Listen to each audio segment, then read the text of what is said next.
The Starbucks latte of first-person shooters is back again, and similar to last year's soft reboot/prequel of Modern Warfare, in 2020 we have a soft reboot/sequel to Black Ops.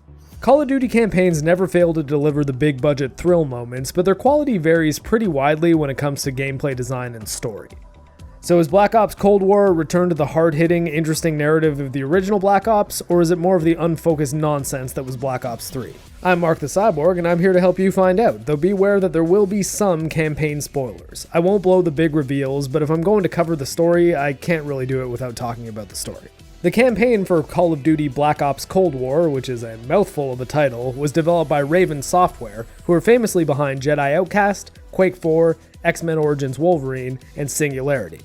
Sadly, over the last decade, they've pretty much just been acting as a support studio for Activision, but with their pedigree, I was really excited to see what they could do if given control of a Call of Duty campaign. Cold War was being billed as a direct sequel to the first Black Ops game, and while this is technically true, it's also a bit of a spin-off as well. While you do play as Black Ops hero Alex Mason during a few missions, and series regulars Frank Woods and Jason Hudson are also featured prominently, the game is primarily focused on another CIA task force, tracking down a Soviet operative called Perseus.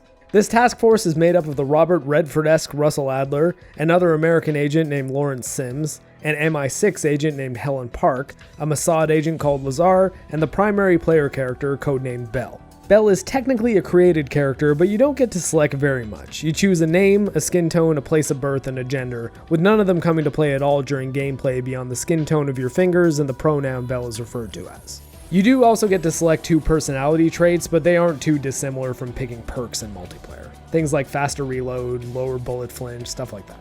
The gender option adding non-binary as a selectable has caused a bit of controversy, but due to the way the story is structured, it's pretty clear that Bell being male is the only thing that actually makes sense in canon. And that's not me just being a toxic man. The first mission in which you play as Bell has you fighting alongside Adler and Sims in Vietnam, and there weren't a lot of women or non-binary folk fighting for the Americans in that war. There are some things which happen in the story which recontextualize that mission later, but not enough to have the gender choice actually make sense.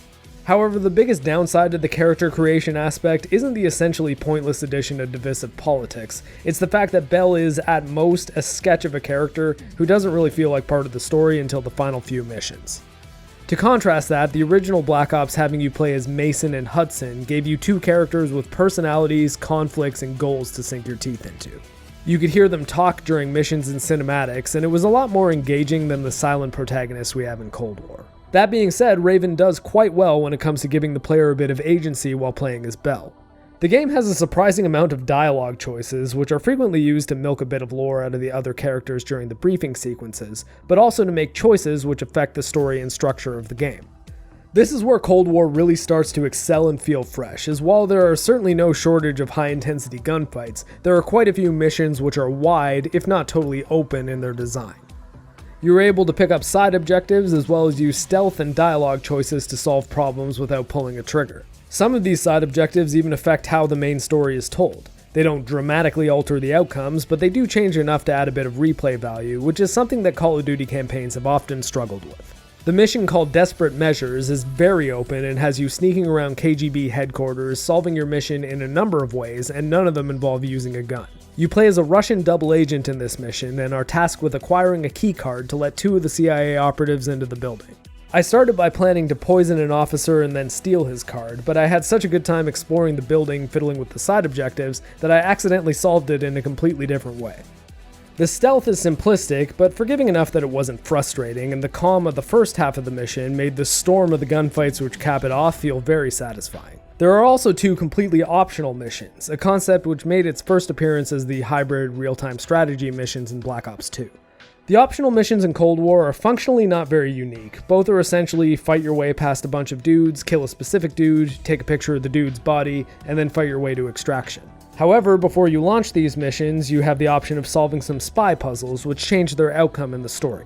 The puzzles involve finding evidence in the main campaign missions, then decrypting a floppy disk for the first one, and determining which Soviet agents are high-value assets in the other. Both puzzles involve enough brainpower to be interesting without being so obtuse that they seem impossible to solve, and they were certainly decent incentives to be thorough about searching for secrets in the levels. Sadly, there are 2 things which make these optional missions and their even more optional puzzles a bit of a missed opportunity. First of all, the impact they have on the story comes in the form of a unique voiceover over some still images during the ending. So they don't impact the story so much as they impact the epilogue slightly. And while I'm not going to be tackling the multiplayer modes in this video, the drought of operators, particularly on Team Communism, is pretty severe, and a lot of the requirements to unlock them are pretty steep. I did manage to snag the dude in the balaclava who requires 15 executions though. I even got so many in one game that I must have pissed a few people off. I'm MarcTheCyborg, 1v1 me on Rust, bro. Had completing the optional missions with the puzzles solved unlocked the target characters as operators, that might have been a decent incentive for not only campaign players to take the time to solve the puzzles, but also for those who focus on the multiplayer modes to fire up the campaign and dig into the story content deeper than they otherwise may have. As it stands, the optional missions' main benefit is that they pad out the campaign's extremely lean runtime. I finished the campaign on hardened difficulty in 3 sittings effectively, and 2 of those were in one day, broken up by dinner and a bit of multiplayer. This shouldn't be a surprise to anyone who's played a Call of Duty campaign, but this game is absolutely not a good value if you only intend to play it for the story. Being generous, this game is 5 hours long, and sadly, Call of Duty games aren't famous for having deep sales, so unless you're a big Cold War spy fiction junkie, I can't recommend purchasing this game for the campaign alone. However, if you're interested in playing multiplayer and zombies as well, this is definitely one of the better Call of Duty campaigns and one that you shouldn't skip if you do decide to buy the game. I was a bit disappointed that the cover mount ability from Modern Warfare was removed, as I really like what that did for the campaign gameplay, but in exchange they appear to have ramped up the speed of movement in combat.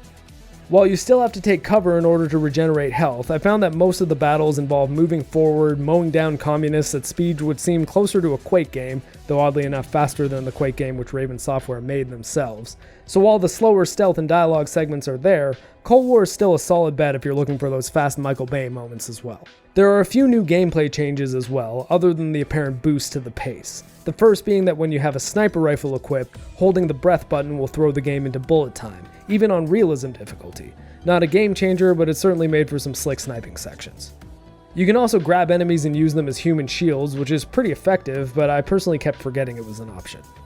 As for the narrative itself, it's quite good overall, but be aware of a few spoilers ahead. For the most part, it's a straightforward espionage story, but in Black Ops tradition, there are some elements which make it a bit more cerebral, with experiments like MK Ultra being used for both a bit of a twist and a cool Jacob's Ladder-like segment towards the end. Players of the original Black Ops will remember MK Ultra also being used as a premise for Mason's brainwashing, and I was pretty happy when the Numbers get a nod during a mission which has you, as Mason, return to Yamantau Mountain. The story doesn't quite have the punch that the ending of Black Ops 1 has, but it is pretty engaging throughout, and the multiple paths which lead to multiple endings are a nice touch. One ending is very clearly canon, but the what-if scenario alternate ending is a cool option to have and stops the game from feeling one and done like last year's Modern Warfare campaign. I also like that they make it clear that despite the game featuring a lot of ambiguous morality, they don't try to paint the Soviets as simply being misunderstood in an effort to please the depressingly growing number of real modern-day communists, of which I am not one no matter what Ryan Kinnell tells you.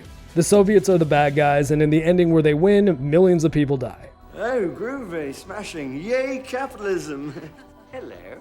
Also, there are some member berries to be had for players of the Modern Warfare games, with an important character making a cameo, which as far as I know is the first time Black Ops and Modern Warfare have been explicitly put in the same canon. So the day in which a young Captain Price teams up with an old Frank Woods to take down a terrorist threat in the 90s might be approaching, and if you find that exciting, that should underline why Bell being a blank slate was a bad call. The characters in Call of Duty are all definitely on the thin side, but from where I'm standing, there's a clear line between the more interesting authored characters like Price, Woods, Mason, Reznov, and Farah from last year's Modern Warfare, and the completely blank slates like Bell, or the even more forgettable player character from Black Ops 3. From a technical standpoint, Cold War is incredibly impressive. I mean, Activision pumps hundreds of millions of dollars a year into the Call of Duty budget, so it should, but some aspects are still worth pointing out. First of all, this is not being made on the same IW 8.0 engine that Modern Warfare was. Instead, Cold War is based on older tech with some features and flourishes from IW 8, notably the ray trace reflections. On the PC, there are several settings for frame rate caps, different levels of ray tracing, and the black magic that is NVIDIA's DLSS. All these things combine to make this one of the most technically impressive shooters in existence, and a great example of how awesome ray-traced reflections can look when they aren't tanking your game performance. Everything from wet city streets, to shiny marble floors, to the ominous sunglasses of Adler all look incredibly impressive. Overall, Cold War is a solid campaign and does a lot of things which add both flexibility in missions as well as replay value. It's shorter in raw length than Modern Warfare, but has a lot more replayability due to the branching story paths. Should you buy this game at full price just to play this campaign? Absolutely not. That's a crazy proposition unless you are absolutely in love with Cold War spy fiction. But if this year's Call of Duty interests you for other reasons as well, be it for the multiplayer or zombies, then you won't be disappointed by investing time into playing through the campaign. At the beginning of the video, I referred to Call of Duty as the Starbucks latte of video games, and I honestly meant it. It's very mainstream, it's overpriced considering how long it takes to drink, and there is better coffee out there if you're willing to go looking, but it's still pretty good, and if you do want to spend the money, you're gonna have a pretty good time.